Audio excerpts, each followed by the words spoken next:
नमस्कार दोस्तों। अभी आप स्क्रीन पर दो तस्वीर देख रहे हैं। आपको देखकर यकीन ही नहीं होगा कि ये दोनों तस्वीरें आज के आज़ाद भारत देश के युवाओं की है। आप इन दोनों में से किसी न किसी एक को तो शायद जानते भी होंगे या फिर हो सकता है नहीं भी जानते हो। इन दोनों युवाओं की जो मौजूद हालत है उसका कारण क्या है? मोदी सरकार या फिर उसके माता-पिता या फिर ये खुद जिन्होंने अपने सोचने और समझने के तरीके के कारण इस हालत में है। इसका परम कारण क्या है, समझेंगे विस्तार से इस वीडियो में। दोस्तों, मैं आपको फिर बताता चलूं कि क्या आप हर समय समस्याओं से घिरे रहते हैं, आप छोटी छोटी चीज़ों के लिए भी मशक्कत करते रहते हैं, या फिर आप वो आदमी हैं जिसके पास हर चीज़ को लेके आज़ादी है। आप अपना मनचाहा काम कर सकते हैं, आप मनचाही जगहों पर घूमने जा सकते हैं, वगैरह वगैरह। आपकी इन दोनों कंडीशन होने का जिम्मेदार आखिर कौन है? इन सभी प्रश्नों का उत्तर हम वैज्ञानिक तरीके से समझते हैं। दोस्तों, अपने देश में ऐसे लोग भी हैं जो दूर जंगलों में रहते हैं, ठीक वैसे ही जैसे कोई वन्य जीव रहता हो। और दूसरी तरफ वो लोग भी हैं जो धरती से करोड़ों मील दूर मंगल ग्रह पर हाईटेक मानव कॉलोनी बनाने की तैयारियां कर रहे हैं। आप सोच रहे होंगे कि एक ही देश के नागरिकों में ये इतना बड़ा फासला कैसे? इसका मुख्य कारण है ह्यूमन इवोल्यूशन, यानी कि मानव विकास। इस वीडियो में हम देखेंगे कि किस प्रकार आज भी भारत 2025 में मानव विकास के 10 अलग अलग युग जी रहा है। सबसे पहले स्तर पर है सेंटिलिन ट्राइब, समय में जमे हुए इंसान। दोस्तों, इनकी घड़ी का कांटा कभी नहीं चलता है। ये आज भी उसी समझ में जी रहे हैं जैसी समझ और तकनीक इनके पूर्वज आज से लगभग 30,000 या फिर 50,000 साल पहले जब वो इस द्वीप पर आए थे। दोस्तों, ये लोग भारत के बंगाल की खाड़ी में आने वाले अंडमान और निकोबार द्वीप समूहों में स्थित नॉर्थ सेंटिलिन आइलैंड पर रहते हैं, जिसका मात्र 60 स्क्वायर किलोमीटर का क्षेत्रफल है, यानी कि 7 किलोमीटर लंबा और 8 किलोमीटर चौड़ा। और यह आधुनिक शहर पोर्ट ब्लेयर से मात्र 50 किलोमीटर की दूरी पर स्थित है। फिर भी इनका जीवन तो आज भी वैसा ही है जैसा आज से 30,000 साल पहले हुआ करता था, यानी कि पाषाणिक युग में जीने वाले लोग। इनके जीवन में कोई बदलाव नहीं आया है। इनको दुनिया का सबसे पुराना इंसान माना गया है। हालांकि गत वर्षों में देखा गया है कि ये अपने तीरों और भालों की नोक में टूटे हुए जहाज के लोहे के टुकड़ों का जरूर इस्तेमाल करते हैं। दोस्तों, ये ना तो खाना बनाना जानते हैं, ना ही ये आग जलाना जानते हैं। खैर, कपड़े और आज की सामान्य सुविधा तो इनके बस की है ही नहीं। इनकी जनसंख्या है लगभग 50 से लेकर करीब 500 तक हो सकते हैं, और हमें इनके बारे में ज्यादा जानकारी है ही नहीं, क्योंकि भारत सरकार ने उनके ऊपर 1991 में आई ऑन एंड हैंड्स ऑफ नाम की एक पॉलिसी लगा रखी है, जिसका मतलब होता है कि हम उस पर नजर तो रख सकते हैं, लेकिन उसके काम में या उसके जीवन में कोई दखल नहीं दे सकते, और ना ही किसी को भी इस आइलैंड पर जाने की परमिशन है। कोई भी इसके आसपास भी नहीं भटक सकता। दोस्तों, ये दुनिया का सबसे अलग थलग लोग हैं, क्योंकि जब भी कोई बाहरी या सरकारी लोग उनसे मिलने जाते हैं तो वो इनके ऊपर हमला कर देते हैं। ये लोग बाहरी दुनिया से संबंध बिल्कुल भी नहीं रखना चाहते हैं, ये इसके सख्त खिलाफ है। ये लोग यह भी नहीं जानना चाहते हैं कि हमारे से 50 किलोमीटर दूर की दुनिया कैसी है। यह सिर्फ अपने ही द्वीप पर ही घूमते हैं और वहीं अपना गुजारा करते हैं। ये लोग बाहरी दुनिया को बिल्कुल भी नहीं जानना चाहते, इनमें कोई जिज्ञासा नहीं है। और शायद यही कारण है कि आज भी इनके पास बाहर की कोई भी तकनीक नहीं पहुंच पाई है। ये लोग इतने कम हैं कि इनमें से कोई भी किसी खास तकनीक का आविष्कार भी नहीं कर सकता। तो दोस्तों, आपको भारत के इन लोगों का ये व्यवहार कैसा लगा, कमेंट में जरूर बताएं। अब चलते हैं दूसरे स्तर की ओर। दूसरे स्तर पर है जारवा और ओंगे कबीले के लोग। सीमित संपर्क और सीमित बदलाव। दोस्तों, इनमें से जारवा कबीले के जनसंख्या है करीब 250 से 400, और ओंगे लोग तो सिर्फ 100 से भी कम ही बचे हैं। और ये भी अंडमान और निकोबार द्वीप समूहों में से अलग अलग द्वीपों पर रहते हैं। दोस्तों, जब बाहरी दुनिया इनसे मिलने गई तो इन्होंने उस पर आक्रमण नहीं किया और उनसे मिलने में रुचि दिखाई। इसी वजह से आज इनका घर संसार जंगल ही है, लेकिन इनके जंगलों से अब सड़कें गुजर सकती हैं। वह अब बाहरी चीजों को देख सकते हैं, पर अब भी अपनी संस्कृति की रक्षा में डटे हुए हैं। यह लोग मानव विकास के पाषाणिक युग और आधुनिक युग के बीच का पड़ाव है, जहां बदलाव तो आया है, लेकिन अभी उन्होंने इसको स्वीकार नहीं किया है। इसीलिए यह आज भी कपड़े नहीं पहनते हैं और सरकार इसके लिए कुछ राशन और दवाइयाँ मुहैया कराती है। लेकिन दोस्तों, ये लोग जितना परंपरागत तरीके से जिएंगे उतना ही उनके लिए अच्छा होगा, क्योंकि सरकारी सामान के चलते इन्होंने अपनी शिकार और भोजन ढूंढने के आदि एक्टिविटी कम की, तो इनमें मोटापा और कुछ लत लगने के दुष्परिणाम भी देखे गए हैं। तो दोस्तों, यह था भारत के मानव विकास का दूसरा स्तर। आपको यह स्तर कैसा लगा? अब बढ़ते हैं तीसरे स्तर की ओर। तीसरे स्तर पर है गोंड, भील और संथाल जनजातियों के लोग, आदिवासी वनवासी संस्कृति के रक्षक। दोस्तों, यह भारत का वो समाज है जो अब वनों से बाहर निकलकर धीरे धीरे गांवों के रूप में बसने लगा है। ये लोग अभी खेती भी करने लगे हैं, बाजार भी जाते हैं, कहीं कहीं पर मोबाइल का भी इस्तेमाल कर लेते हैं, पर उनकी आत्मा और रहन सहन अभी भी प्रकृति से बंधा हुआ है। वह अपनी जंगलों और अपनी प्रकृति की गोद में रहना ज़्यादा पसंद करते हैं। उनकी दुनिया में देवता भी हैं और विज्ञान भी है। यह वह समाज है जो पुराने तरीके और आधुनिक समाज के बीच पुल बना रहा है, यानी कि यह अपने कुछ सदस्य पुराने तरीके से रहते हैं, लेकिन इनके कुछ युवा आज शहरों से आकर्षित हो रहे हैं और शहरों की ओर आना चाहते हैं। दोस्तों, यह समाज हमें याद दिलाता है, विकास का मतलब सिर्फ तकनीक नहीं, बल्कि अपनी पहचान भी बनाना उतना ही महत्वपूर्ण है। इसीलिए यह लोग अपनी संस्कृति में रहना ज़्यादा पसंद करते हैं। यह आज के मॉडर्न कपड़े और मॉडर्न लाइफस्टाइल जीना कम ही पसंद करते हैं।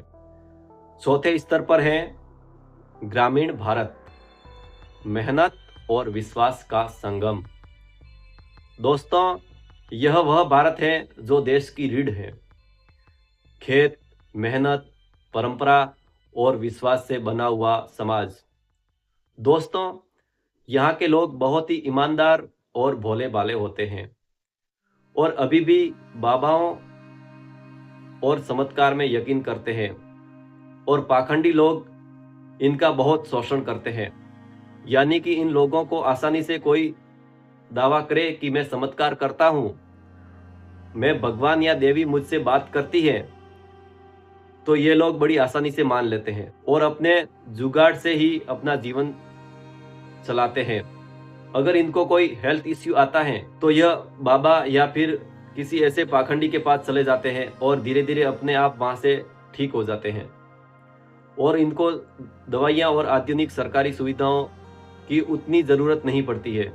दोस्तों, यह वही भारत है जो बिना लैब के भी प्रयोग कर लेता है और मौसम का पूर्वानुमान लगा सकता है। दोस्तों, इनका जीवन बहुत ही साधारण, जादू टोना, अंधविश्वास और परंपराओं से भरा हुआ है और अपनी शारीरिक मेहनत से ही जीना चाहते हैं। यह लोग सपने देखते हैं कि एक दिन अपने बच्चे भी किसी बड़े शहर में जाएंगे और उन्हें इतनी शारीरिक मेहनत और कठिनाइयां नहीं झेलनी पड़ेगी जितनी कि आज हम खेती और पशुपालन की वजह से झेल रहे हैं और गरीबी में जी रहे हैं। दोस्तों, भारत के मानव विकास का 5वां स्तर है कस्बों का भारत। दो सोच के बीच फंसा हुआ। यहाँ शुरू होती है सोच की सबसे बड़ी लड़ाई। एक तरफ मोबाइल, इंटरनेट, शिक्षा, और दूसरी तरफ है अंधविश्वास, जाति और अपने भविष्य को लेकर डर। दोस्तों, यह समाज इंटरनेट पर नासा के वीडियो भी देखता है और साइंस में हो रही दिन प्रतिदिन तकनीक की अमल भी करता है, लेकिन अगले ही पल वह ज्योतिष, राशिफल और अपने धर्म और भगवान के ऊपर विश्वास करके उसी के आधार पर खुद की सोच को सीमित कर देता है। दोस्तों, यह वही भारत है जो वैज्ञानिक सोच के साथ जीना तो चाहता है, पर अपनी परंपराओं, कुरीतियों और अंधविश्वास के अभी ऊपर नहीं उठ पा रहा है। वह उतना रिस्क नहीं उठा पा रहा है कि अपने परंपरागत जीवन को छोड़कर शहरों की ओर बढ़ सके और कुछ न कुछ अपने हिसाब से अलग काम कर सके। दोस्तों, यह समाज उतनी हिम्मत नहीं कर पाता है और सबसे ज्यादा शोषण इसी समाज का होता है। यहाँ पर सरकार सुविधाएं तो दे रही है, लेकिन वहाँ का सारा पैसा लोकल भ्रष्टाचार में चला जाता है और उनको अपनी मेहनत का पूरा मूल्य भी नहीं मिल पाता है। दोस्तों, यही समाज है जो भारत की जनसंख्या का एक बड़ा हिस्सा है। इसीलिए आज भारत इतना विकसित नहीं हो पाया है। छठा स्तर है शहरी कार्यशील वर्ग, मेहनत और महत्वाकांक्षा। शहरों में करोड़ों लोग हर दिन अपने सपनों के लिए लड़ाई लड़ते हैं, अपनी फैक्ट्री चलाते हैं, ट्रैफिक में जूझते हैं और छोटा मोटा कोई उद्योग या गृह उद्योग चलाते हैं, ऑफिस पर जाते हैं, कॉल सेंटर वगैरह वगैरह कुछ न कुछ उद्यम करते हैं। जो कहता है कि हम तो कुछ नहीं कर पाए, लेकिन हमारे बच्चों का कल हमसे बेहतर होना चाहिए। यह समाज तकनीक तो अपनाता है, भीतर से कहीं भावनात्मक जड़ें अब भी गांव से जुड़ी हुई है। इनकी उम्मीद है कि यह खुद तो कुछ नहीं कर सके, लेकिन सरकार या आने वाली पीढ़ियां जरूर कुछ देश के लिए अच्छा कर पाएंगे। यह सोचते हैं कि हम कुछ नहीं कर पाए, लेकिन हमारे बच्चे कुछ न कुछ अच्छा जरूर करेंगे। इस तरह यह भारत का समाज उम्मीद की सबसे बड़ी तस्वीर है। अब चलते हैं 7वें स्तर की ओर। स्तर 7, शिक्षित मध्यम वर्ग, सोच की जागृति।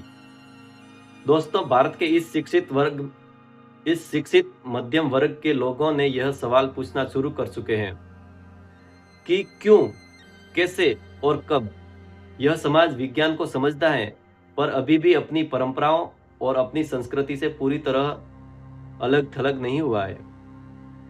यहाँ दिमाग और दिल के बीच में रोज एक जंग छिड़ी रहती है। क्या हमारी संस्कृति सही है या फिर हमें विज्ञान की रास्ते पर चलना चाहिए? क्या हमारी संस्कृति को हमें छोड़ देना चाहिए? क्या हमारी संस्कृति में कोई वैज्ञानिक अच्छाइयाँ हैं या नहीं? क्या हमें कोई और जीवन जीने के तरीके अपनाने चाहिए जिससे हम एक और अच्छे समाज का निर्माण कर सके और मानवता को और समृद्ध बना सके? दोस्तों, यही वह वर्ग है जो भारत का असली भविष्य निर्धारित करने का ताकत रखता है। 8वें स्तर पर है वैज्ञानिक भारत, डेटा और खोज का युग। अब आते हैं उन लोगों पर जिन्होंने भारत को अंतरिक्ष तक पहुंचा दिया। दोस्तों, यह प्रकृति को वैज्ञानिक तरीके से अच्छे से समझ रहे हैं, उन पर रोजाना मंथन कर रहे हैं और उनके अकॉर्डिंग उनको रिजल्ट भी मिलते हैं। जैसे कि इसरो, DRDO, IIT और अन्य मेडिकल क्षेत्र में काम करने वाले लोग। दोस्तों, यह लोग चमत्कार नहीं करते हैं, बल्कि यह लोग कैलकुलेशन बिठाते हैं और कहते हैं ईश्वर नहीं, हमारा कुदरत को लेकर समझने का तरीका और कुदरत के नियमों के तरीकों से ही हम लोग ऐसा कर पाते हैं, जिनको आम लोग चमत्कार बोलते हैं। जैसे कि यही लोग मिसाइल भी बनाते हैं, यही लोग परमाणु बम भी बनाते हैं और दुश्मन से भारत के नागरिकों की रक्षा करते हैं। इन्हीं लोगों ने कोविड का टीका बनाया जिससे महामारी से बचा गया। इसरो के लोगों ने ऐसा रॉकेट बनाया जिससे हम चंद्रमा पर पहुंच पाए। दोस्तों, यह लोग ईश्वर के भरोसे नहीं बैठे हैं, इनका पूरा भरोसा है कि हम कुछ करेंगे तो ही प्रकृति हमें रिटर्न में कुछ गिफ्ट देगी। यही वह भारत है जो भाग्य में नहीं बल्कि विज्ञान में विश्वास करता है, जो ज्योतिष में नहीं अपने फैसलों और अपने प्रयासों पर विश्वास करता है। दोस्तों, यह बाबाओं के पास नहीं जाते हैं, यह अपने समस्याएं खुद अपने सामने रखते हैं और उसके ऊपर मंथन करते हैं और उसके ऊपर जानकारी पाते हैं। यही वह लोग हैं जो भारत का भविष्य निर्धारित कर रहे हैं और शायद आगे भी करते ही रहेंगे। 90वें स्तर पर है इनोवेटर, मौजूदा मानव सीमाओं को आगे की सोच और हकीकत में बदलने वाले लोग, इनोवेटर या फिर एंटरप्रेन्योर। ये लोग सीमाओं से आगे की सोच रखते हैं। दोस्तों, यह वह वर्ग है जो केवल सपने नहीं देखता बल्कि उनसे ऊपर कदम भी उठाते हैं, जो पहले सोचते हैं कि हमको यह करना है, फिर वह इन चीज़ों को एग्जीक्यूट करते हैं और साइंटिफिक तरीके से उसके बारे में जानकारी और उसको साकार करने में लग जाते हैं। जैसे कि एआई पर काम करने वाले लोग, स्पेसएक्स जिसने रीयूजेबल रॉकेट बनाया, और कुछ ऐसे स्टार्टअप जो नई क्रांति हैं, जो मानवता को एक नई दिशा देने वाली है। यह लोग साबित कर रहे हैं कि भारत सिर्फ इतिहास ही नहीं बल्कि भविष्य भी लिख सकता है। यही वह वर्ग है जो समाज को नई चीज और नई तकनीक दे रहा है, जिसकी कोई कल्पना भी नहीं कर सकता। दोस्तों, अब हम बात करेंगे इस वीडियो के आखिरी स्तर की, यानी कि 10वां स्तर, ह्यूमन 2.0। एक नया इंसान जो 2035 में रहकर सोच रहा है कि अब वक्त है इंसान को इवॉल्व होने का। वह अब केवल जीने के लिए नहीं बल्कि समझ बढ़ाने और बदलने के लिए अस्तित्व में आया है।